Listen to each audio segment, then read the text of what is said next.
Hi masters for you మీకోసం ఛానల్కి స్వాగతం సుస్వాగతం. ముందుగా మన జగద్గురు అయిన బ్రహ్మర్షి పితామహ పత్రిజీ గారికి, మన గురుమాతకి నా ఆత్మ ప్రణామాలు మాస్టర్స్. ఓకే మాస్టర్స్, ప్రతిరోజు మన ఛానల్లోని ధ్యానం, స్వాధ్యాయం, సజ్జన సాంగత్యం జరుగుతుంది మాస్టర్స్. అలాగే జూమ్ సెక్షన్లో పాల్గొన్న మాస్టర్లకి, యూట్యూబ్లో చూస్తున్న మాస్టర్లకు కూడా ధన్యవాదాలు తెలుపుకుందాం. ఓకే మాస్టర్స్, ఈరోజు మన ఛానల్కి సీనియర్ పిల్లలు మాస్టర్ గారైన శైలజ మేడం తెనాల నుంచి వచ్చారు. మేడం గారిని సాదరంగా ఆహ్వానించుకుందాం.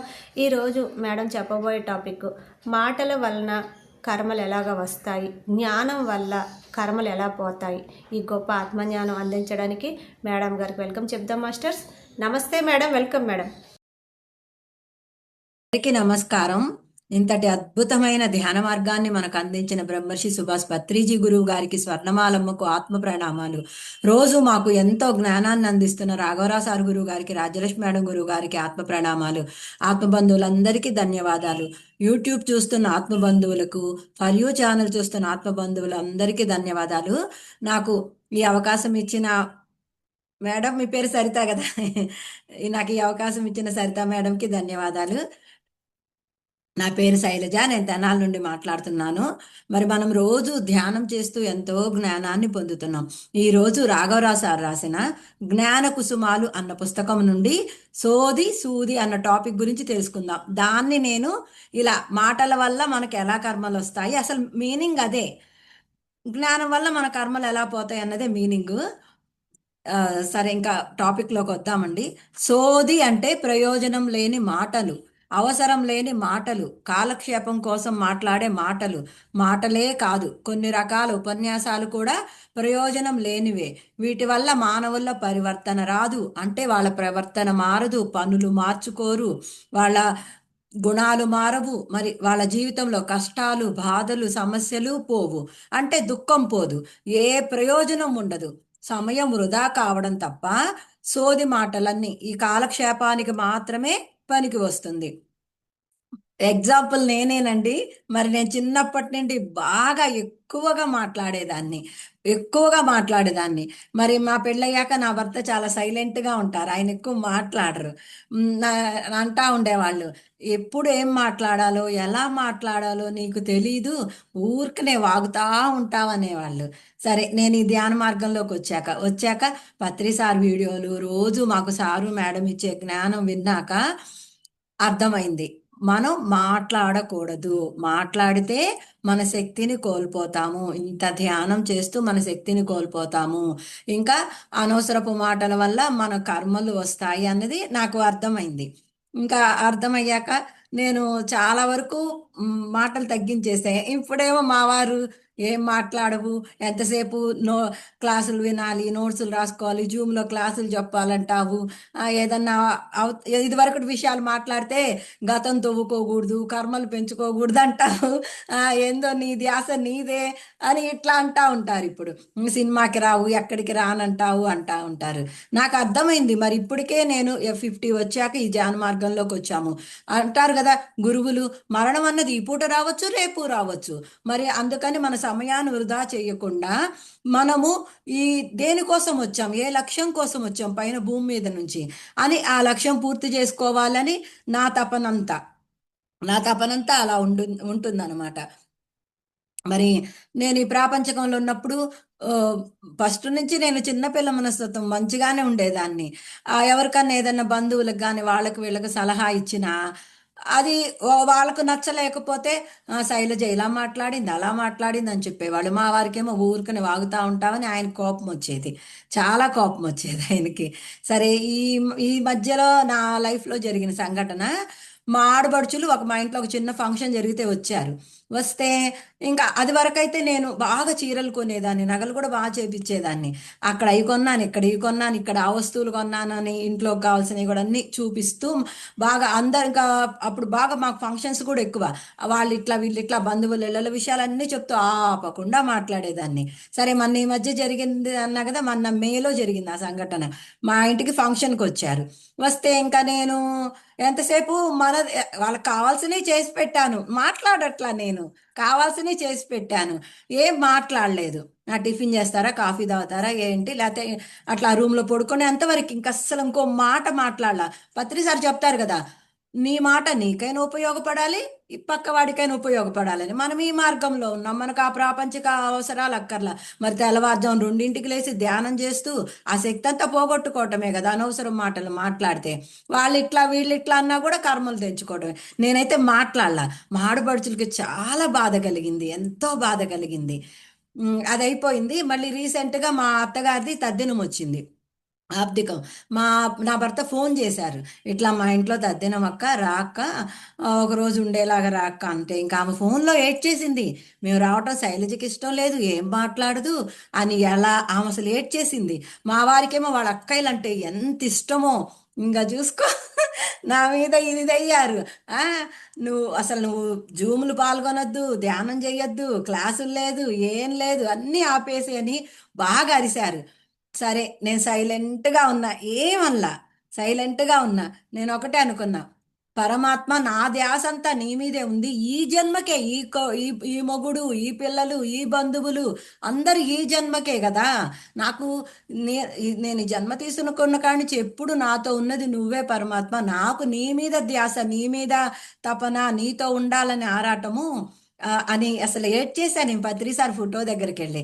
సరే తెల్లవారుజామున లేసా, ధ్యానం చేసుకున్నా. పొద్దున్నే జూమ్లో సార్ క్లాస్ చెప్తారు, రాసుకున్నా. భయపడలా నేను. ఎందుకు భయపడాలి? నే అదే ప్రకృతి మాత పరమాత్మ నువ్వే చూసుకో, నేను ఏ తప్పు పని చేయట్లేదే, నీతో ఉండాలని ఆరాటపడుతున్నానని నేను ఇదవ్వలేదు. ఇంకా ఏం మాట్లాడలా. ఇంకా అప్పుడు అనుభవంలోకి వచ్చింది. ఆహా, నాలో ఉన్న తపన, శ్రద్ధ ఆ పరమాత్మకు అర్థమైంది. పరిస్థితులన్నీ అనుకూలం చేసేసాడు. అది వరకు నేను ఈ మామూలు ప్రాపంచికం ఉన్నప్పుడు మా హస్బెండ్ నాతో 2-3 రోజులు మాట్లాడేవాళ్ళు కాదు. అసలు ఆ తెల్లారి మామూలుగా ఉన్నారు. అంటే చూడండి ఆ పరమాత్మ ఎంత మిరాకిల్ చేశాడో అనిపించింది. ఎంత మిరాకిల్ చేశాడు మరి ఆ పరమాత్మ. మరి నేను ఈ ధ్యాన మార్గంలోకి వచ్చాక గురువుల జ్ఞానం వల్లే నేను చాలా అదుపు చేసుకున్నాను. మాట్లాడటం అన్నది చాలా అదుపు చేసుకున్నాను.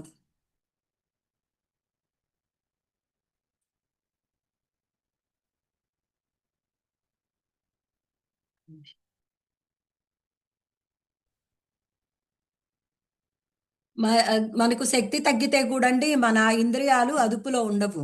మ్, మొన్న నేను 2 నెలలు నాకు భీమవరం వెళ్ళటానికి కుదరలేదు. అక్కడేమో చాలా గంటలు ధ్యానం చేస్తాం కదా. మరి ఆ శక్తి తగ్గటం వల్లనే నాకు అర్థమైంది, ఇంట్లో ఏమో అంత చెయ్యము. నేను మాట్లాడకూడదు అనుకుంటున్నా కూడా ఒక్కోసారి మాటలు వచ్చేస్తున్నాయి. అంటే శక్తి తగ్గటం వల్ల, ఇంద్రియాలు అదుపులో లేకపోవటం వల్ల మాటలు కంట్రోల్ అవటం లేదు అన్నది నాకు అర్థమైంది. అట్లా మరి శక్తి తగ్గితే ఇంద్రియ నిగ్రహం ఉండదన్నది కూడా అనుభవంలోకి వచ్చింది. మనం ఏదైనా అండి విన్నది కాదు, మనం అనుభవంలోకి వచ్చిందే మనకి ఇంకా స్థితం అవుతుంది. విన్నది వేరు, ఆ సంఘటన, ఆ సమస్య మన అనుభవంలోకి వచ్చింది వేరు. మరి రాజలక్ష్మి మేడం కూడా ఇలా చెప్తారు. మరి ఈ ఇంద్రియాలన్నీ కూడా మనసుకు బటుల్లాగా పనిచేస్తున్నాయి అంట. ఈ ఇంద్రియాలన్నీ కూడా మనసుకు బటుల్లాగా పనిచేస్తున్నాయి. ఈ మనసు కింద సర్వెంట్స్, అంతే కదా. ఈ మనసు ఆర్డర్ చేస్తే కన్ను, చెవి, ముక్కు, నోరు ఆర్డర్ చేస్తే ఆ పనులు చేసేస్తున్నాయి. అంటే ఈ మనసుకు సర్వెంట్స్ లాగా ఉన్నాయి ఇంద్రియాలన్నీ. ఏది ఆర్డర్ చేస్తే అవి ఫాలో అవుతున్నాయి. అందుకే మనకంట ఇంద్రియ నిగ్రహం ఉండాలి. అంటే మరి పక్కింటి వాళ్ళ మీద, ఎదురింటి వాళ్ళ మీద ఆ మాటలు వింటే అవే మన మనసులో హత్తుకుపోతాయి. మరి ఈ చెవికే కోరిక లేదు, ఆ కోరిక మనసుకే ఉంది. కాబట్టి కొంతమంది ఏమో ఖాళీగా కూర్చుంటే, మరి మనం అంతే ధ్యాన మార్గంలోకి రాకముందు వాళ్ళ మీద వీళ్ళ మీద అని మనం మాట్లాడుకుంటా ఉంటాము.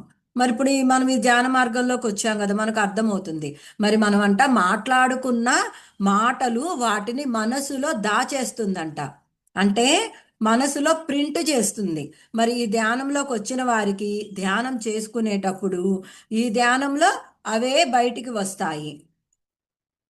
మరి మన గురువు గారు ముందే చెప్పారు, పత్రి సారు, నువ్వు మాట్లాడే మాట నీకైనా ఉపయోగపడాలి, ఎదుటి వాడికైనా ఉపయోగపడాలి, పక్క వాడికైనా ఉపయోగపడాలని చెప్పారు. ఉపయోగపడిన మాటలు మాట్లాడొద్దని చెప్పారు మనకు పత్రి సారు. మరి వాళ్ళ మీద వీళ్ళ మీద చెడు చెప్పుకోవటం వల్ల మరి ఆ తెలిసి తెలియని, అంటే ఇప్పుడు అక్కడ ఆ సంఘటన జరిగిందో లేదో తెలీదు, ఆ తెలిసి తెలియని మాటల వల్ల మరి ఆ మాటల్లో ఎన్ని తప్పులు ఉన్నాయో, మరి ఎన్ని అబద్ధాలు ఉంటాయో మనకు తెలియదు. మరి ఈ కర్మలు తగ్గించుకోవటానికి మనం ధ్యానం చేస్తున్నాము. మళ్ళీ కొత్త కర్మలు ఎందుకు చెయ్యాలి? అందుకని మనము ఎవరి గురించి మనం మాట్లాడట్లేదు. నచ్చకపోతే మౌనంగా ఉంటున్నాము. మరి ఈ శ్వాస మీద ధ్యాస ధ్యానం చేయటం వల్ల ఈ చెవిని కొంచెం నిగ్రహంగా ఉంచటం వచ్చింది. అలాగే నోరు కూడా మనం ఏది పడితే అది తినము. ఎందుకంటే మనకు పత్రిసారి చెప్తారు, మాంసాహారం తినకూడదు, గుడ్లు తినకూడదు, వెల్లుల్లి తినకూడదు, మళ్ళీ ఇంకా మాంసాహారం వండిన పాత్రల్లో కూడా తినకూడదు అని చెప్తారు. ఇంకా ఏం చెప్తారంటే నిన్నటి మొన్నటి అలా తినకూడదు, ఎప్పటికప్పుడు ఫ్రెష్గా వండుకున్నవే తినాలి, కుళ్ళినవి కూరగాయలైనా మనము ఏదైనా పుచ్చొస్తే అంతవరకు తీసేవాళ్ళం, అసలు ఆ కాయ మొత్తం తీసేయమంటారంట పత్రిసారు. అలా మనము తినట్లేదు. ఇంకా అంటండి, ఈ ఆహారమే మన గుణాలను కూడా పాడు చేస్తుందంట.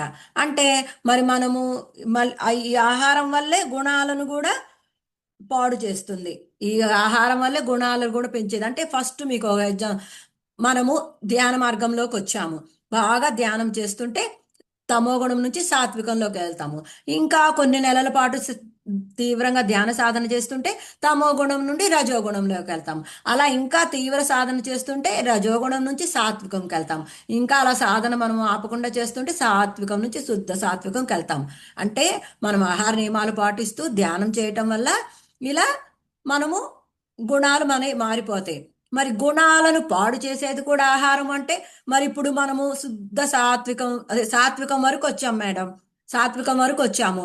మరి ఎక్కడో ఏ ఫంక్షన్లో కానీ తమ్ముడు బాధపడతాడో, చెల్లెలు బాధపడుతుందో, బంధువులు బాధపడతారని మనం తింటాము. అది మాంసాహారం వండిన పాత్రలు అయి ఉండొచ్చు, లేదంటే ఎక్కడన్నా వెల్లుల్లి తగలొచ్చు, మొత్తం డౌన్ అయిపోతాం, మళ్ళీ తమో గుణంకి వచ్చేస్తాం. అంటే మన ఆహారం వల్లే గుణాలు మనం మంచి ఇది సాత్వికం వరకు వెళ్ళిపోతాం, మరి ఆహారం వల్లే మళ్ళీ పడిపోతాము. మరి ఆహారమే శరీరాన్ని అనారోగ్య పాలు చేసేదంట. మరి పత్రిసారి చెప్తారు, పెట్రోల్ పోయాల్సిన బండిలో కిరోసిన్ పోయకూడదు. అలానే ఈ శరీరము ఆ శాకాహారానికి నిర్మితమైన శరీరం, మాంసాహారం వేయకూడదని చెప్తారు. ఆ ఆహారం కూడా అసలు అంతే కదా, కుళ్ళిపోయింది.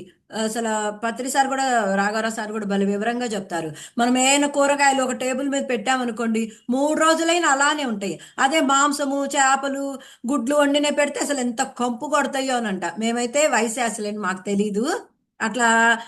మరి అట్లాంటి అనారోగ్య పాలు చేసే ఆహారం, శవాహారం మన పొట్టలో వెయ్యకూడదు. శరీరాన్ని ఆరోగ్యాన్ని కూడా పాడు చేసేది ఆహారమే అంట.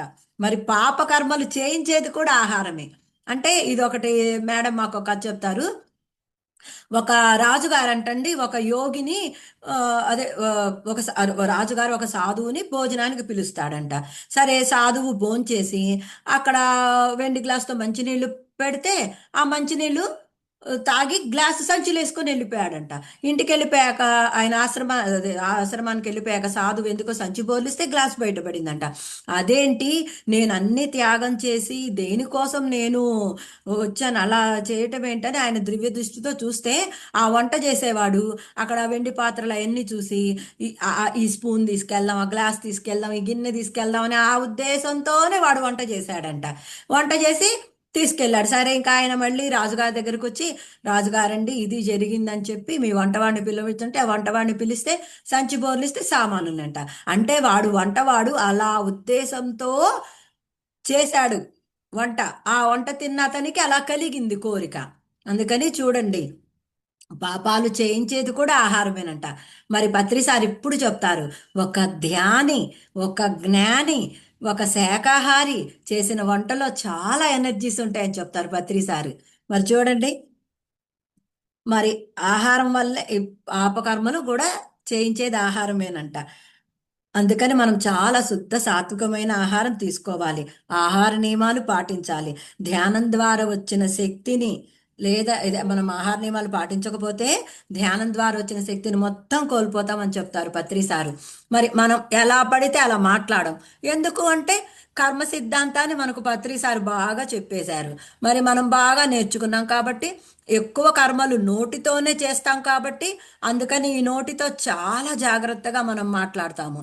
ఎవరికైనా ఉపయోగపడే క్లాసులే చెప్తాము. కానీ కొంతమంది ఈ ధ్యాన మార్గంలోకి వచ్చి కూడా అహంకారంతో దూషణ భూషణ చేస్తుంటారు. అంటే వాళ్ళకన్నా క్లాస్ చెప్పారనుకోండి, అంటే మరి వాళ్ళ ఆహార నియమాలు పాటించడం, మరి వాళ్ళకు ఇంద్రియాలు కంట్రోల్లో ఉండవు, మనకు తెలియదు. వాళ్ళకన్నా బాగా చెప్తుంటే వాడి మొహం, వాడి క్లాసు వాడా అని అలా అనేస్తుంటారు. అలా దూషణ భూషణ చేస్తున్నారు. అంటే నోటికి నిగ్రహం లేనట్లే. అందుకని వాక్కు మీద చాలా నిగ్రహం ఉండాలి. ఎందుకంటే అది ఖర్చు లేని పని, వడవడవడవని మాట్లాడుతూ ఉంటారు. మరి అహంకారం పెరిగితే కూడా కనిపించే ప్రతి వాడిని తిడుతుంటారు. మరి ఎవరైనా సరే అవతలి వారిని తిట్టే హక్కు మనకు లేదు కదా అన్నది తెలుసుకోరు. అందుకని మనం పరుల దోషాలు వెతకడం కాదు, మనలో ఎన్ని దోషాలు ఉన్నాయో అని మనం ఎప్పటికప్పుడు చెక్ చేసుకుంటూ ఉండాలంటండి. మరి ఎంతసేపు పరుల దోషాలు వెతుకుతూ మన దోషాలు మర్చిపోతున్నాం. అలా మనం ఎన్నో తప్పులు చేస్తున్నాం అన్న ఆలోచన కూడా ఎవరికి ఉండటం లేదు. మరి మనం ఎంత సాధన చేసినా కూడా మనకు లాభం లేదు. మరి నోరును జాగ్రత్తగా ఉంచుకోకపోతే మనం ఎంత సాధన చేసినా లాభం లేదంటండి. అలా ఇతరుల పాపాలను ఎంచుతూ ఉంటే మనం చెయ్యవలసిన ధ్యాన సాధన, స్వాధ్యాయం, సాంగత్యం ఇలాంటి పనులు చేయకుండా ఆగిపోతాం. అంతే కదా. మనము ధ్యానంలోకి వచ్చినా కూడా ఈ అట్లా ఇట్లా అని వాళ్ళు ఇట్లా అని ఇవన్నీ మాట్లాడుకుంటూ ఉంటే సమయం అంతా దానికి వృధా చేస్తాం. అట్లా వృధా చేసే బదులు చక్కగా పత్రి సార్ ఎన్నో బుక్స్ రిఫర్ చేశారు, చదువుకోవచ్చు కదా పుస్తకాలు. కానీ మనం ధ్యానులం అనుకుంటాం, కానీ ఆ నిగ్రహం మనకు ఎందుకు లేదు అంటే గత జన్మ సంస్కారం వదల్లేదు కాబట్టి ఈ నోటికి నిగ్రహం లేక నోటితో దూషించటం, నోదు ఈ నోటితో ఎదుటి వాడిని చులకన చేసి మాట్లాడుతున్నాము. ఇవన్నీ మన ధ్యానానికి అనుకూలం కాదు. మరి ఇవి ధ్యానం కుదరకుండా చేస్తుంది. ఈ మాటల వల్ల ధ్యానం కుదరకుండా చేస్తుంది ఈ మనసు. అందుకని నోటిని అదుపులో పెట్టుకోవాలి. మరి ఈ నోటిని అదుపులో పెట్టుకోవడం కోసం మౌనం పాటించడం వల్ల, ధ్యానం చేయటం వల్ల మనం ఎంత శక్తిని పొందవచ్చు అన్నది తెలుసుకుందాం. ఈ నోటుని అదుపులో పెట్టాలి అంటే, ఈ నోటిని అదుపులో పెట్టడం కోసం మౌనం పాటించడం వల్ల, ధ్యానం చెయ్యడం వల్ల మనం ఎంత శక్తిని పొందవచ్చు అన్నది తెలుసుకుందాం. మరి మహాభారతంలో శిఖండి ఉన్నాడు కదండి. శిఖండి ఫస్ట్ ఆడపిల్లగా పుట్టాడంట ద్రుపద మహారాజు. మరి ఆ ద్రుపద మహారాజు ఆడపిల్ల అంటే అందరూ లోకుగా చూస్తారని మగపిల్లవాడిగా పెంచాడంట. మరి మగపిల్లవాడిగా పెంచి పెళ్లి చేసేశాడు. ఇది ఎవరికీ తెలియదు. రాజ్యలక్ష్మి మేడం మాకు చెప్పారు, మహాభారతం చదివితే, లోతుల్లోకి వెళ్ళి చదివితే అర్థమవుతుందని చెప్పారు. మరి కోడల్ని పంపిస్తాను, పెళ్లి చేసేశారు కదా, మరి అక్కడ ఆ అమ్మాయిని పంపించేస్తాను కాపురానికని అన్నారంట. అప్పుడు ఈ ఆడపిల్లగా ఉంది మరి సెకండ్ ఏమో పెళ్లి చేసుకుంది. చాలా గాబరా పడిందంట. ఆ అమ్మాయి కాపురానికి వస్తే నా బతుకేమవుతుంది, మరి ఇప్పటిదాకేమో అబ్బాయిగా పెరిగాను అని ఆందోళన పడుతూ వనంలో అటూ ఇటూ తిరుగుతూ ఉంటే ద్రోణాచార్యుడు చూశాడంట. మరి అమ్మాయి ద్రుపద మహారాజు కూతురని ద్రోణాచార్యుడికి తెలుసు. మరి ఆ సెకండ్ అటు ఇటు తిరుగుతూ ఉంటే ద్రోణాచార్యుడు అడిగాడంట, ఏంటమ్మా ఇలా తిరుగుతున్నావని అడిగితే అప్పుడు సెకండ్ ఇలా చెప్పిందంట, మరి మా నాన్నగారు నన్ను అబ్బాయిలాగా పెంచారు, మరి నాకు పెళ్లి చేసేశారు, ఇప్పుడు అమ్మాయి వస్తే రహస్యం తెలిస్తే ఏమవుతుంది, మా పరువు ఏమవుతుంది, మా నాన్నగారి పరువు ఏమవుతుంది, ఇప్పుడు నాకు ఏం అర్థం కావటం లేదని చెబితే అప్పుడు ద్రోణాచార్యుడు ఒక ముని దగ్గరకు తీసుకువెళ్ళాడంట. ఆయన పేరు శూలపర్ణుడు. ఆ ముని పేరు శూలపర్ణుడు అంట. ఆయన రోజుకి 21 మాటలే మాట్లాడతాడంట. ఆ శూలపర్ణుడు అనే ముని రోజుకి 21 మాటలే మాట్లాడతాడంట. అంతకన్నా ఎక్కువ ఒక్క మాట కూడా మాట్లాడాడంట. మరి ఆయన తీవ్రంగా ధ్యానం చేస్తాడు. ఆ ముని దగ్గరకు వెళ్ళగానే అమ్మాయిగా ఉన్న శిఖండిని అబ్బాయిగా మార్చేశాడంట. అమ్మాయిగా ఉన్న శిఖండిని అబ్బాయిగా మార్చేశాడంట. మరి మహాభారతం చదివేటప్పుడు లోతుల్లోకి వెళ్ళి చదివితే మనం నేర్చుకోవలసినవి, ఇలాంటి శక్తులు ఎలా వస్తాయి అన్నది మనకు తెలుస్తుంది అన్నారు రాజ్యలక్ష్మి మేడం. మరి ఈ శక్తులన్నీ మనం ధ్యానం చేసి వాక్కును మనం కూడా అంట, ఈ శక్తులు మనకు కావాలి అంటే మనం కూడా ధ్యానం చేసి వాక్కును సరిగా ఉంచుకోగలిగితే మనకు కూడా అంత శక్తులు వస్తాయని చెప్పారు మేడం. అందుకే మునులు ఎప్పుడు మౌనంగా ఉండి దైవీ శక్తిని పెంచుకొని ఆ దైవీ శక్తిని విశ్వ కళ్యాణం కోసం ఉపయోగిస్తారంట. అందుకే మునులు ఎప్పుడు మౌనంగా ఉండి తనలో దైవీ శక్తిని పెంచుకొని ఆ దైవీ శక్తుల్ని విశ్వ కళ్యాణం కోసం ఉపయోగిస్తారంట. మరి శూలపర్ణుడికి అంత శక్తి ఉంది కాబట్టి అమ్మాయిగా పుట్టిన శిఖండిని అబ్బాయిగా మార్చేశాడు. మరి ఇది భీష్ముడికి తెలుసు కాబట్టి అర్జునుడు మహాభారత యుద్ధంలో ఎలా ఓడిపోతావు తాతయ్య, నిన్ను మేము తట్టుకోలేకపోతున్నాము అని అంటే అప్పుడు భీష్ముడు చెప్తాడంట, శిఖండిని కూర్చోపెట్టండి, నేను అస్త్ర సన్యాసం చేస్తానంటాడు. ఎందుకు అంటే ఆడపిల్లగా పుట్టి మగపిల్లవాడిగా మారాడు కాబట్టి, జన్మతః ఆయన మగవాడు కాదు కాబట్టి అలాంటి వారితో నేను యుద్ధం చెయ్యను, వారి మీద బాణాలు వేయను అని భీష్ముడు నిర్ణయం అంట. మరి భీష్ముడు మహాసూరుడు కాబట్టి అలాంటి నిర్ణయం తీసుకున్నాడంట. మరి ఆయన చనిపోవడానికి ఏదో ఒక కారణం ఉండాలి కాబట్టి ఈ కథ ఇలా జరిగిందని మనం తెలుసుకుంటే మనం కూడా ఎదుటి వారిని దూషించము. కొంతమంది ఏం చేస్తారు అంటే వాళ్ళ పనులు అవ్వటానికి అసత్యాన్ని, అంటే వాడు పెద్ద వెధవైనా వీడు చాలా గొప్పవాడు, వీడు చాలా గ్రేట్ అని చెప్తుంటారు. మరి ఇది అబద్ధమే కదా. నువ్వు ఉన్న సత్యాన్ని ఒప్పుకోలేని పరిస్థితి వస్తే మౌనంగా ఉండాలి. అంతేకాని అవతలి వాడు చాలా గొప్పవాడని నీ వాక్కులతో వాడిని పొగిడితే అప్పుడు అసత్యం మాట్లాడినట్లే కదా. మరి నీకు అలాంటి పరిస్థితి వస్తే మౌనంగా ఉండు, కానీ అసత్యాన్ని సత్యంగా చెప్పకూడదు. అది కూడా తప్పేనంటండి. అందుకే ఇంద్రియ నిగ్రహం గురించి మహాత్ములు మనకు చెప్పారు అంటే మనం అన్నిటికన్నా జాగ్రత్తగా కాపాడుకోవాల్సింది ఏంటి అంటే వాక్కును. ఆ వాక్కును ఎంత జాగ్రత్త వాడతామో అంత జాగ్రత్తగా మాట్లాడతామంట. అప్పుడు మనలోని దైవీ శక్తులు అంటే ఆత్మశక్తి అంత బాగా పెంచుకోగలం. అందుకే యోగులు ఇంద్రియ నిగ్రహం ఉండాలని అంత గొప్పగా చెప్తారంటండి. మరి అంత గొప్పగా చెప్పడానికి కారణం ఏంటి అంటే మన ఇంద్రియాలు మనల్ని అధోగతికి తీసుకువెళ్ళేది మన వాక్ అంట. మన ఇంద్రియాలలో మనల్ని అధోగతికి తీసుకువెళ్ళేది మన వాక్కు. ఈ వాక్కు అంట మాట్లాడి పాడు చేస్తుంది. అందుకే వాక్కు మీద మనకు చాలా అదుపు ఉండాలంట. మరి మహాత్ములు ఏం చెప్తారంటే ఒక మాట మాట్లాడాము అంటే అది ఎవరికి తగలనప్పుడు ఆ మాట బాణంలా పనిచేసి మనకే తగులుతుందంట. అది మహాత్ములు అది బాణంలా పనిచేసి నాకే తగులుతుందని వారికి తెలుసు కాబట్టి వాళ్ళ నోటు నుండి ఒక్క వేస్ట్ మాట కూడా రానివ్వరంట. వాక్కును వాళ్ళు అంత జాగ్రత్తగా కాపాడుకుంటారంట. ఆ వాక్కుకున్న శక్తి ఏంటో వాళ్ళకు తెలుసు కాబట్టి వారు వాక్కును చాలా అదుపులో పెట్టుకుంటారంట. మరి ఈ వాక్కును మనం కూడా చాలా జాగ్రత్తగా ఉపయోగించుకోవాలి. ధ్యానం చేసి శక్తిని పెంచుకోవాలి అంటే ఇంద్రియ నిగ్రహం పాటించాలి. మరి ఇప్పుడు మనందరి పని ఏంటి అంటే ఈ వాక్కును మంచి మాటలు క్లాసులు చెప్పటానికి, సత్యం చెప్పటానికి ఉపయోగపడాలి. కానీ అవసరం లేని ఒక్క మాట కూడా మన నోటి వెంట రాకూడదు. ఇది మనం చాలా నేర్చుకోవాల్సిన విషయం. అందుకే ఇంద్రియ నిగ్రహం కావాలి సాధకుడికి అని రాజ్యలక్ష్మి మేడం చెప్పారు. మరి పుట్టపర్తి సత్యసాయిబాబా కూడా ఇలా చెప్పారండి. ఈ నోరంట 4 పెద్ద తప్పులు చేస్తుందంట. 1 తప్పు మాట్లాడుతుంది, 2 తిడుతుందంట, 3 ఇతరుల దోషాలను ఎంచుతుందంట, 4 అతిగా మాట్లాడుతుందంట.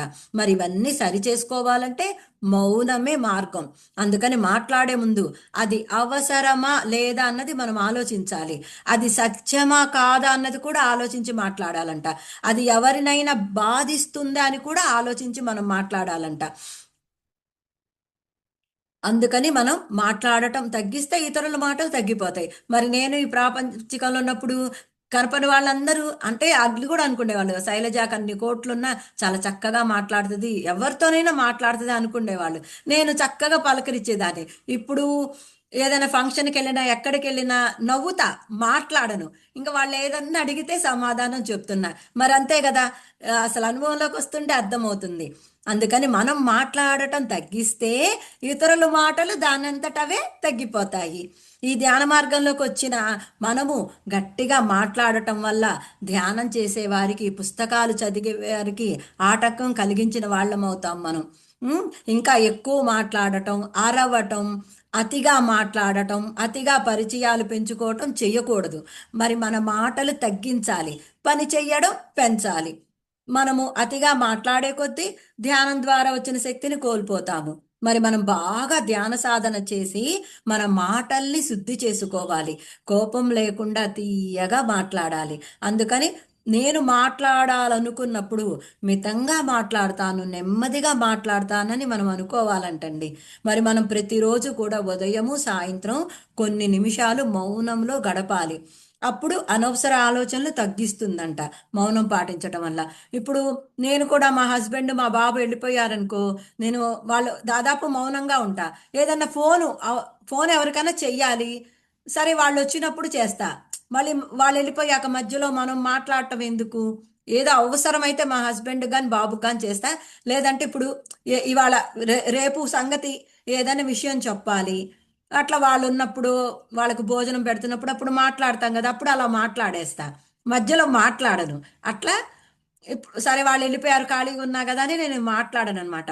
మాట్లాడాలని కూడా సాయంత్రం పూట ఇల్లు చిమ్ముతూను బట్టలు మడతేస్తూను అట్లా ఏదైనా అవసరమైతే అలా మాట్లాడతా.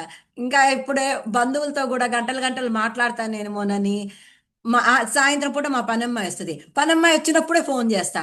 వాళ్ళు ఏదైనా మాట్లాడుతున్నారు అనుకో, ఆ పనమ్మాయి వచ్చింది పనుందంట, మరి మళ్ళీ అబద్ధం ఆడకూడదు కదా. పనమ్మాయి వచ్చింది పనుంది నాకని చెప్పొచ్చని, ఆ వంక చెప్పొచ్చని పనమ్మాయి వచ్చినప్పుడే ఫోన్ చేస్తా ఏదన్నా మాట్లాడాలని ఉంటే. ఏదైనాండి మనము ఆలోచించి చేసుకోవటంలోనే ఉంది ఏదైనా సరే.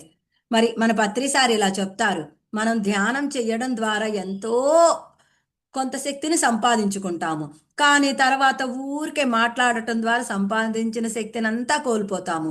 అతిగా మాట్లాడటం వల్ల అధికంగా శక్తిని కోల్పోతామంటండి. ఇది కూడా మరి మనము మాట్లాడుతూ ఉంటే ఏదైనా సరే, అది మాట్లాడదాం ఇది మాట్లాడదామా తర్వాత ఏది మాట్లాడాలన్నది కూడా మనము ఇది చెప్దాం అది చెప్దాము, మన బంధువులే కాదు మన అక్క చెల్లెలే కాదు మనం ఉంటది కదా, అట్లా మనం అది చెప్దాం ఇది చెప్దాం ఉంటుంది. అప్పుడు ఈ మనసు పని చేస్తూ ఉంటుంది.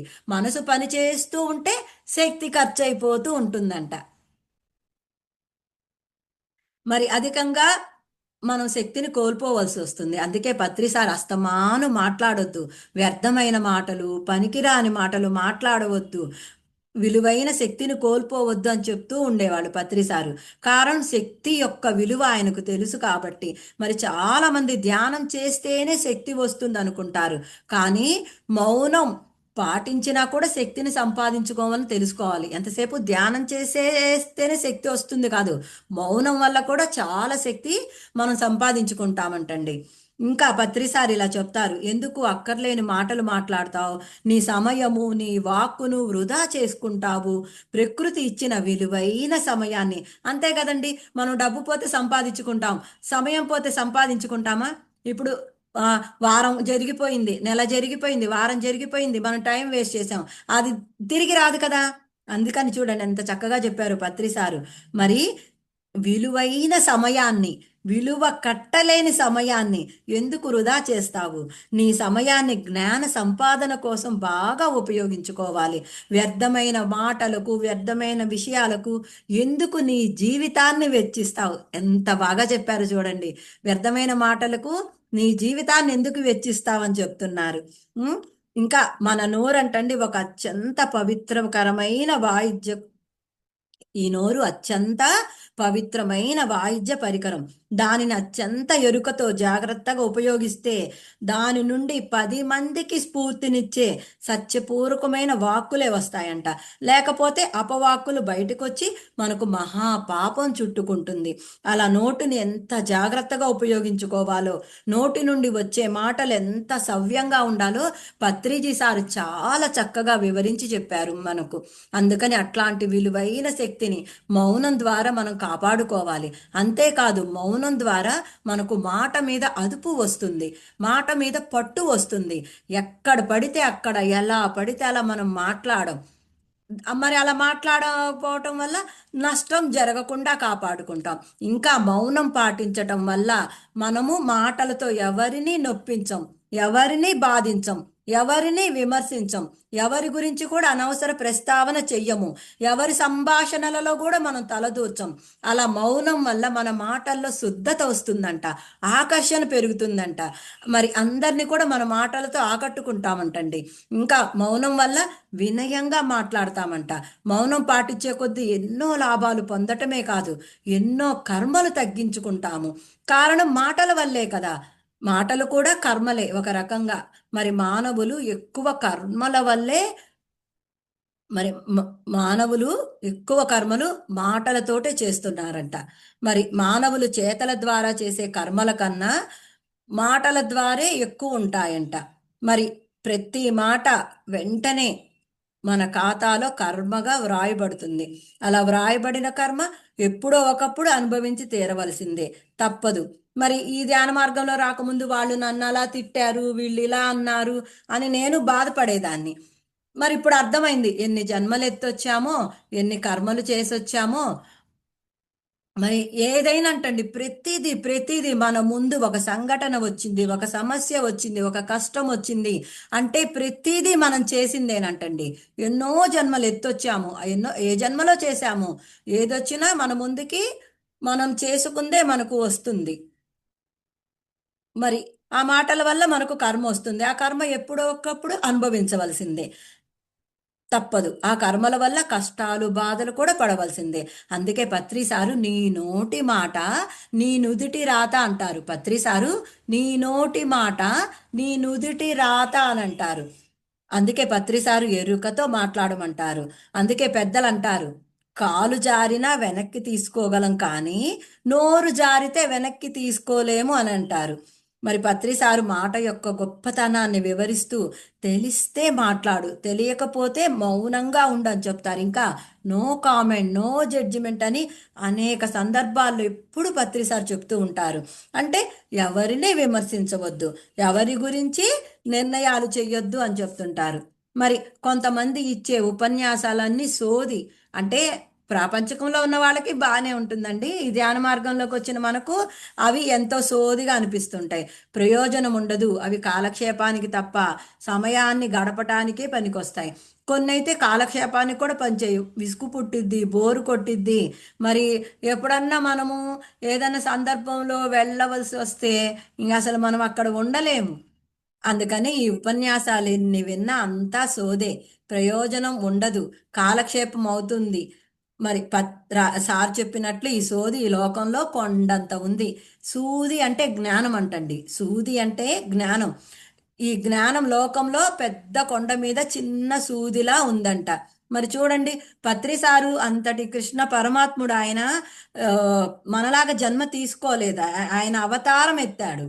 రామావతారం, కృష్ణావతారం లాగా ఆయన కావాలని భూమి మీదకి వచ్చాడు, ఎన్నో జీవుల్ని రక్షించడానికి, అజ్ఞానంలో ఉన్న అందరినీ జ్ఞానం వైపు నడిపించటానికి, దుఃఖంలో ఉన్నవారి దుఃఖం పోగొట్టుకోవడానికి ఆయన కావాలని తీసుకున్నారు. ఆయన అవతారం పురుషుడు. అందరికి అర్థం కాదండి మరి అంతటి గొప్ప పత్రి సార్ని. ఆ, ఆయన కోపడతాడు, తిడతాడు అని ఎంతమంది దూరం అయిపోయారు, ఎంతమంది దూరం అయిపోయారు చూడండి. ఈ జ్ఞానం అన్నది కూడా అందరికీ ఎక్కదు, అర్హత ఉండాలి. ఇప్పుడు మనమే చూసుకుంటే మన బంధువులు ఎంతో మన భర్త తరపున, మన మన పుట్టింటి తరపున ఎంతో మంది బంధువులు ఉంటారు. ఆ, ఎందుకులే ఇవన్నీ మాకు ఇప్పటి నుంచే అంటారు, అంటే వాళ్ళకి అర్హత లేదు. అర్హత ఉంటేనే కదా. మరి ఈ జ్ఞానం పొందటం అన్నది చాలా గొప్పది, చాలా గొప్పది. ఉమ్, మరి ఈ చిన్న సూదిలాగా ఉంది అంట ఈ జ్ఞానం, ఈ ప్రపంచంలో చాలా తక్కువగా ఉంది. మరి మనం చూస్తున్నాం ప్రస్తుతం ఈ లోకంలో అందరూ ధనానికే ప్రాముఖ్యం ఇస్తున్నారు, ధనమే గొప్పది అనుకుంటున్నారు, వారి జీవితం అంతా ధన సంపాదనకే వినియోగిస్తున్నారు. మరి ధనం ఉన్నవాడు అదృష్టవంతుడు అని అంటారు. ధనాన్ని, సంపదల్ని, భూముల్ని, బంగారాన్ని, విలాసమైనమైన వస్తువులన్నిటినీ పొందాలని ఆశపడుతున్నారు. ధనం మీద ఎంతో వ్యామోహం ఉంటుంది అందరికీ. ఎంతసేపు ధనం సంపాదించాలనే కోరిక, ఎంత ధనం సంపాదించినా కూడా తృప్తి ఉండదు. మరి ధనం ఉన్న వారికి శాంతి ఉండదు. వారు జ్ఞానం గురించి ఆలోచించరు. జ్ఞానం యొక్క గొప్పతనం కూడా తెలుసుకోవటం లేదు. జ్ఞానం సంపాదించుకోవటానికి కూడా ప్రాముఖ్యం ఇవ్వటం లేదు. కారణం జ్ఞానం అంటే ఏమిటో తెలియక, జ్ఞానం విలువ తెలియక, జ్ఞానం సంపాదించుకోవటానికి కూడా మా దగ్గర సమయం లేదండి, ఖాళీ లేదండి అని అంటారు. దీనికి కూడా రాజలక్ష్మి మేడం చెప్తారు ఒక కథ. ఆ, ఒక ప్రాపంచికంలో ఉన్నవాడు సముద్రం దగ్గరికి వెళ్తాడంట స్నానం చేయాలని. ఏంటి, అలలు తగ్గితే స్నానం చేయాలని అంటాడంట. మరి ఆ అలలు తగ్గవు, వాడు స్నానము చేయలేడు. అలాగే మనం కూడా ఈ కష్టాలు ఉన్నాయి, సమస్యలు ఉన్నాయి, ఏంటో ఈ బాధలు అంటే మనము ఇలా ధ్యానం చేసుకోండి అమ్మా. ధ్యానం ఇప్పుడు పత్రిసారి చెప్తారు కదా, జ్ఞానాగ్ని దగ్ధ కర్మాణం అని. మీరు ధ్యానం చేసుకోండి, జ్ఞానం పొందండి. ఆ జ్ఞానం పొందితే మీకు అర్థమవుతుంది, మీకు అప్పుడు ఈ దుఃఖం ఉండదని చెప్తే, మాకెక్కడ కుదిరిద్ది, వ్యాపారం చేసుకోవాలి, జాబ్ చేసుకోవాలి, మాకు కుదరదండి, మాకు ఖాళీ లేదండి అంటారు. అంటే వీళ్ళు జ్ఞానం గురించి తెలుసుకోలేరు, ఈ దుఃఖం నుంచి బయటపడలేరు అనమాట. మరి మనం ఎవరిని చూసినా ధనం లేదని బాధపడుతున్నారు కానీ జ్ఞానం లేదని ఎవ్వరూ బాధపడటం లేదు. మరి ధనం పంచితే తరిగిపోతుంది, అదే జ్ఞానం పెంచితే పెరుగుతుంది. మరి పత్రిసారు చెప్తారు, పంచింది పెంచబడుతుంది అని చెప్తారు పత్రిసారు. మరి రాజలక్ష్మి మేడంతో కూడా చెప్పారంట, మరి నువ్వు ఏ తెలిస్తే ఏ, బి తెలిస్తే పి, నువ్వు పొందిన జ్ఞానాన్ని పంచాలమ్మా. మరి పైలోక మాస్టర్స్ తట్టలతో జ్ఞానాన్ని తెస్తారంట. మరి మన బుర్రలో ఖాళీ లేదనుకో, తీసుకొని వెళ్ళిపోతారంట. వాళ్ళు తెచ్చిన జ్ఞానాన్ని తిరిగి తీసుకొని వెళ్ళిపోతారమ్మా అని చెప్పారంట పత్రిసారు రాజ్యలక్ష్మి మేడంకి. మరి చూడండి, మనము మన జ్ఞానాన్ని పంచితే మనకి ఇంకా పెరుగుతుంది. మరి ధనము మనకు కూడా రాదు, అంతే కదా. మనం చూస్తున్నాం, మన బంధువుల్ని చూస్తున్నాం, మన ఇంట్లో వాళ్ళని చూస్తున్నాం, అన్నీ వదిలేసి వెళ్ళిపోవాల్సిందే. ఇక్కడ ఆఖరికి మన చేతులకు గాజులున్న, చెవులకి దిద్దులున్న అన్నీ తీసేస్తారు, అన్నీ ఇక్కడ వదిలి వెళ్ళిపోవాల్సిందే. అదే జ్ఞానం అయితే ఎన్ని జన్మలెత్తినా మన కూడానే వస్తుంది. ఈ ఆత్మతో ఆ జ్ఞానం మనం తీసుకెళ్ళిపోతాము. మరి ఈ సూది అంటే జ్ఞానం చాలా గొప్పది.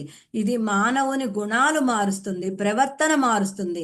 మరి జ్ఞానం పొందిన వారు సత్యవంతంగా జీవిస్తారు, ధర్మాచరణ చేస్తారు, శాస్త్రానుగుణంగా జీవిస్తారు, సృష్టికి అనుగుణంగా జీవిస్తారు. మరి ఈ సృష్టిలో అత్యంత గొప్పది ఏంటి అంటే జ్ఞానం అంట. ఈ సృష్టిలో అత్యంత గొప్పది ఏది అంటే జ్ఞానం.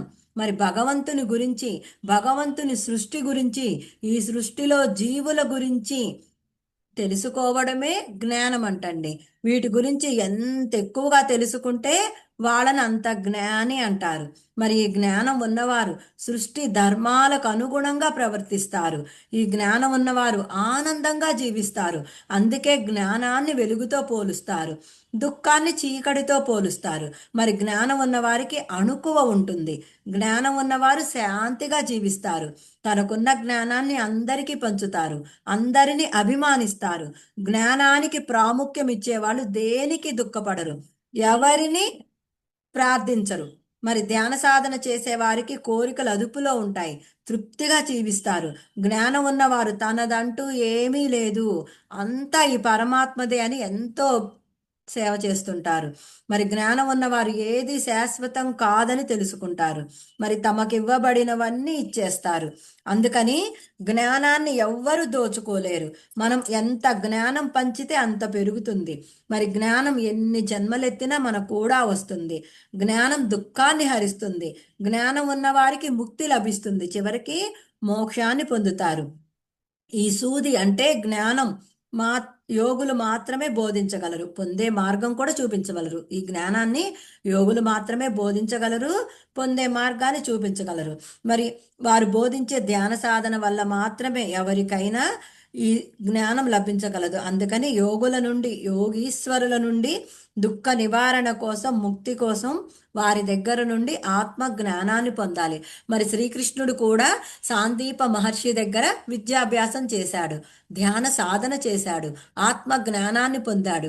అలా కృష్ణుడు ఆత్మ జ్ఞానాన్ని పొందాడు కాబట్టే తన జీవితంలో సుఖ దుఃఖాలు, మాన అవమానాలు అన్నిటినీ ఆయన సమస్థితిలో స్వీకరించాడు.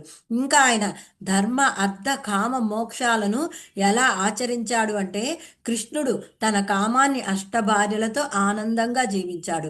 చక్కగా రాజ్యాన్ని పాలిస్తూ ఎన్నో సంపదలను కూడగట్టుకున్నాడు. తన అర్థాన్ని తాను పాటించాడు. ఇంకా చెప్పవలసిన వాళ్ళకు చెప్పవలసినవి చెప్పి, అంటే భీష్ముడు, ద్రోణాచార్యుడు, కర్ణుడు, వీరికి మహాభారత యుద్ధంలో వాళ్ళు ఎలా అధర్మాన్ని ప్రోత్సహించారు అని చెప్పి తన ధర్మాన్ని తాను పాటించాడు. మరి భీష్ముడికి చెప్తాడంటండి, నువ్వు ఇంత త్యాగం చేశావు, భీష్మ ప్రతిజ్ఞ చేశావు, కుటుంబంలో కలహాలు ఉండకూడదనే కదా, అంతే కదా. ఆయన పెళ్లి చేసుకుంటే ఫస్ట్, ఇదండి చాలా లాంగ్ స్టోరీ. షార్ట్ కట్ చేయాలంటే, మామూలుగా శంతనుడు భీష్ముడు తండ్రి. శంతనుడు అమ్మాయి సత్యవతిని పెళ్లి చేసుకోవాలి అంటే సత్యవతి తండ్రి ఒక షరతు పెడతాడు. మరి మా అమ్మాయిని ఇస్తాము, మరి మా అమ్మాయికి పుట్టే బిడ్డలు రాజులు కారేలు కదా, నువ్వే రాజు అవుతావు కదా అంటాడు.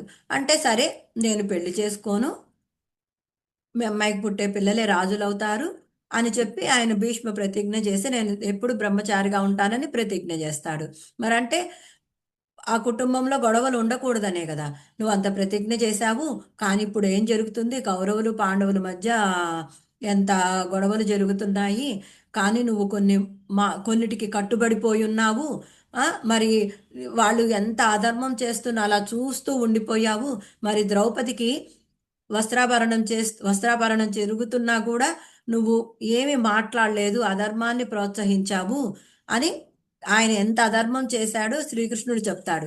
ఇంకా ద్రోణాచార్యుడికి కూడా నువ్వెంత గొప్ప గురువువి, నీకు ఎన్ని విలువిద్యలు తెలుసు, ఆ మరి అయినా నువ్వు అధర్మం చూస్తూ ఉన్నావు. ధృతరాష్ట్రుడిదే గుడ్డి ప్రేమ అనుకుంటాము అందరూ, నీది కళ్ళున్నా కూడా నీది ఇంకా గుడ్డి ప్రేమ. మరి నీ కొడుకు అశ్వత్థామ కోసం నువ్వు అధర్మం పక్కన ఉన్నావు, అధర్మం పక్కన ఉండి యుద్ధం చేస్తున్నావు. మరి ధర్మం తెలిసిన అధర్మం చేస్తున్నావని ద్రోణాచార్యుడు కూడా చెప్తాడు. ఇంకా కర్ణుడికి ఏం చెప్తాడు, నువ్వు ఈ సృష్టిలోనే అత్యంత విలువైన ధనుర్ధారి అనిపించుకోవాలనుకున్నావు, నీకు అర్జునుడి మీద ఈర్ష్య. మరి అది ఆ దుర్యోధనుడు గ్రహించాడు. మరి మీ సూతులకు ఆయన ఏం చెయ్యలేదు, నిన్ను పావులాగా వాడుకోవటానికి, నీ శక్తిని నిన్ను వినియోగించుకోవటానికి నీకు అంగరాజ్యాన్ని ఇచ్చాడు.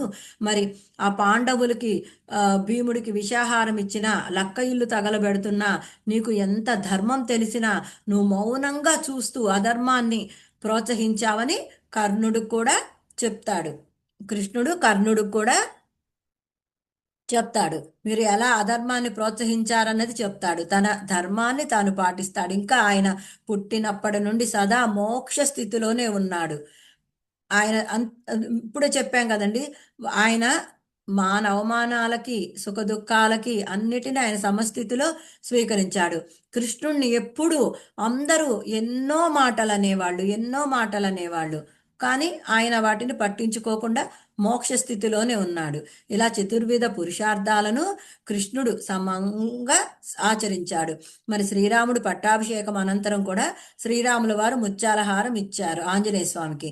అప్పుడు ఆ ముత్యాలహారంలో ముత్యాలన్నిటిని కొరికి, రామయ్య తండ్రి, వాటిలో నువ్వు కనపడటం లేదు అన్నాడు ఆంజనేయ స్వామి. అసలు అప్పటికే ఆంజనేయ స్వామి ఎంతో శక్తిమంతుడు, సిద్ధులు కూడా ఉన్నాయి, కానీ ఆయనకు ఆత్మజ్ఞానం లేదు. అప్పుడు శ్రీరాముడు తన అంతఃపురానికి రమ్మని చెప్పి ఆంజనేయ స్వామికి ఆత్మజ్ఞానాన్ని బోధించాడు.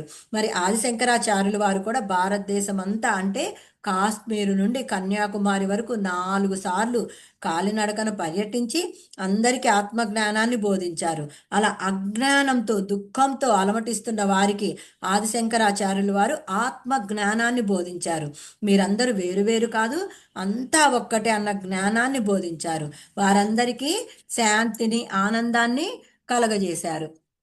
మరి శ్రీ పోతులూరి వీరబ్రహ్మేంద్ర స్వామి, శ్రీ రాఘవేంద్ర స్వామి, యోగి వేమన, షిరిడి సాయిబాబా, రమణ మహర్షి, రామకృష్ణ పరమహంస, వివేకానంద, అవతార్ మెహర్ బాబా, పుట్టపర్తి సత్యసాయిబాబా, యోగానంద పరమహంస, పరమయోగ కబీర్, వీరంతా ఆత్మజ్ఞానులే. అందరూ ఆత్మ జ్ఞానాన్ని బోధించిన వారే, ఆత్మ జ్ఞానం యొక్క విశిష్టతను కూడా వివరించిన వారే. మన పత్రిసారు కూడా అండి అందరినీ ఆత్మ జ్ఞానులుగా తయారు చేయడానికి కృషి చేసిన వారే. వీరందరూ విశేషంగా ధ్యాన సాధన చేసిన వారే. పత్రిసారు చెప్తారు, నేను 200 సంవత్సరాలు ధ్యానం చేశాను అని చెప్తారు పత్రిసారు. శ్రీకృష్ణుడు, బుద్ధుడు, జీసస్, మహమ్మద్ ప్రవక్త, వర్ధమాన మహావీరుడు, గురునానక్ వీరందరూ కూడా గొప్ప గొప్ప జ్ఞానులే. లోకానికి ఉద్ధరించడానికి వచ్చిన వారే. అంటే అజ్ఞానంలో ఉన్న వారిని జ్ఞానులుగా మార్చడానికి వచ్చిన వారే. మరి ఈ సృష్టిలో అతి సూక్ష్మ రూపంలో ఉన్న ఈ సూది అంటే జ్ఞానం యోగుల ద్వారా పొంది దుఃఖం నుంచి మనం బయటపడదాము. ముఖ్యంగా ధ్యానము, శ్వాస మీద ధ్యాస ధ్యానము, స్వాధ్యాయం అంటే ఆత్మజ్ఞానం గల పుస్తకాలు చదవాలి, యోగుల సాంగత్యం చెయ్యాలి. మరి మనం బాగా జ్ఞానాన్ని పొందాలి. అందుకని మనం ఈ సోది మాటల్ని వదిలేయాలి, మౌనంగా ఉండాలి. సూదిని పొందే సాధన అంటే మన జ్ఞానం పొందే సాధన మనం చెయ్యాలి. మరి మానవుల దుఃఖానికి కారణం జ్ఞానం లేకపోవడం, అంటే ఆత్మ జ్ఞానం లేకపోవడం. అందుకని ఎవరైనా సరే దుఃఖం లేకుండా ఉండాలి అంటే ఆత్మ జ్ఞానం సంపాదించుకోవాలి. మరి ఆత్మకు సంబంధించిన జ్ఞానం తెలియాలంటే ఆత్మను ఆశ్రయించాలి. మరి మంత్రపుష్పంలో కూడా చెప్తారండి, పద్మపత్ర ప్రతీకోస హృదయం చాప్యదో ముఖమని. అంటే ఆయన వడ్లగింజ మన రూపంలో మన హృదయంలో ఉన్నాడు, ఆత్మగా ఉన్నాడు. మరి అలా ఆత్మ ఉండబట్టే మనం చూడగలుగుతున్నాం, పనులు చేయగలుగుతున్నాము, అన్ని ఇంద్రియాలు పనిచేస్తున్నాయి. ఆత్మ మన లోపలే ఉన్నాడు. మరి మనం ఇప్పుడు కళ్ళు మూసేస్తాము, చేతులు కాళ్ళు కట్టేస్తాము, నోరు మూసేస్తాము, అంటే ఈ ఇంద్రియాలన్నిటిని కట్టేశాం. ఆ తర్వాత లోనికి వెళ్తాం, అంటే అప్పుడు మనసు ఆలోచిస్తుంటుంది, మనసు దగ్గరికి వెళ్తాం. మరి ఆ మనసులోని ఆలోచనలు కూడా మన శ్వాస మీద ధ్యాస ధ్యానం పెట్టడం వల్ల ఆలోచనలు కూడా ఆగిపోతాయి. అప్పుడు మనసు తర్వాత ఏముంది, ఆత్మ ఉంది. అంటే అప్పుడు ఆత్మతో మనం ఉంటాము. అందుకని మనం దుఃఖం లేకుండా ఉండాలంటే ఆత్మ జ్ఞానం సంపాదించుకోవాలి. మరి ఆత్మకు సంబంధించిన జ్ఞానం మనకు తెలియాలంటే ఆత్మను ఆశ్రయించాలి. మరి అంతరంగంలో ఉన్న ఆత్మను ఆశ్రయించాలంటే మనం అంతర్ముఖులు కావాలి. అందుకని అందరం శ్వాస మీద ధ్యాస ధ్యానం చేయాలి, ఆత్మ జ్ఞానాన్ని సంపాదించుకోవాలి. ఈ దుఃఖం నుండి బయటపడాలి అంటే మోక్షాన్ని పొందాలి. అందుకే పత్రిసార్ అంటారు, ధ్యానం చేస్తేనే, శ్వాస మీద ధ్యాస ధ్యానం ద్వారానే జ్ఞానం వస్తుంది, జ్ఞానం ద్వారానే ముక్తి అని చెప్తారు. మరి మనందరి చేత శ్వాస మీద ధ్యాస ధ్యానం చేయించి మనల్ని ఎంతో జ్ఞానవంతులుగా చేస్తున్న గురువులకు, బ్రహ్మర్షి సుభాష్ పత్రిజీ గురువు గారికి, రాఘవరావు గురువు గారికి, రాజ్యలక్ష్మి మేడం గురువు గారికి వందనాలు తెలియచేసుకుంటూ ఆత్మబంధువులందరికీ ధన్యవాదాలు. థ్యాంక్ యూ మేడం, నాకు ఇంతటి గొప్ప అవకాశాన్ని ఇచ్చిన ఫర్ యూ ఛానల్కి, సరితా మేడంకి, ఆత్మబంధువులందరికీ ధన్యవాదాలు. Thank you madam. Thank you madam, thank you so much madam. For you మీకోసం మన ఛానల్కి వచ్చి ఎంతో గొప్ప ఆత్మజ్ఞానం అందించిన మాస్టర్లందరికీ, శైలజ మేడం గారికి, సరోజిని మేడం గారికి ధన్యవాదాలు తెలుపుకుందాం. మాస్టర్స్ ప్రతినిత్యం ఎరుకతోటి ధ్యానం, స్వాధ్యాయం, సజ్జన సాంగత్యం చేద్దాం మాస్టర్స్.